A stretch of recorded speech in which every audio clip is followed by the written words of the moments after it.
condamnés.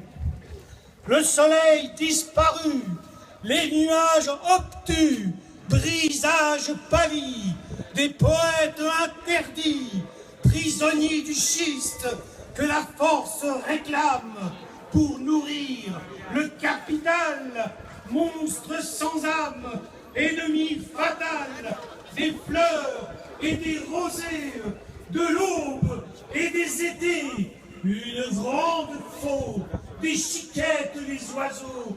Ô mère, ma terre, qui a tant souffert, tu pleures dans le ciel des larmes de sel, car les hommes fous devenus bêtes frappent ta tête avec le fer. Notre environnement terrestre. Une chose dont on oublie trop souvent de parler, malheureusement, c'est les gaz à effet de serre qui sont produits par les animaux. On élève pour les manger.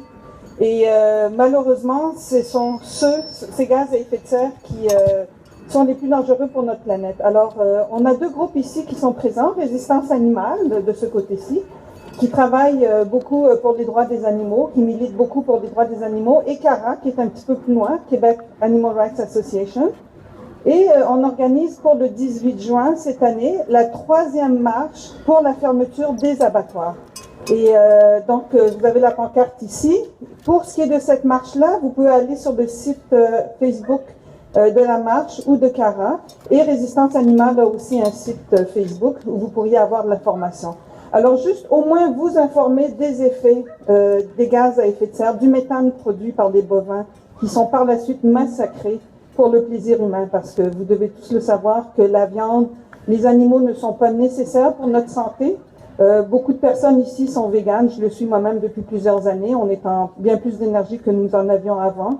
Alors, dans une première étape, on vous demande de vous informer, d'aller en ligne, regarder les vidéos, les images qui se passent dans les abattoirs, informez-vous sur les gaz à effet de serre qui sont produits par les animaux et sur les terres qui sont utilisées pour nourrir ces animaux qui vont être tués par la suite pour nous, alors que ces terres-là pourraient nourrir plus que la population qui existe actuellement sur la Terre. Alors merci, on espère tous vous voir le 18 juin avec nous. Au plaisir. Milliards de personnes, soit plus d'humains qu'il y en a sur Terre. Près de 40% des céréales produites dans le monde sont destinées à l'alimentation du bétail, des volailles ou des poissons. L'élevage est responsable de plus d'un tiers des matières premières et combustibles fossiles consommés par les États-Unis. Plus de 3000 litres d'eau sont nécessaires pour produire un steak de 160 grammes, alors que le même poids de blé ne demande que 72 litres. Un végétalien consomme indirectement 1000 litres d'eau par jour, contre 15 000 pour un mangeur de viande, ce qui est énorme, comme vous pouvez le constater. Un élevage industriel de cochons standard produit autant de déchets qu'une ville de 12 000 habitants.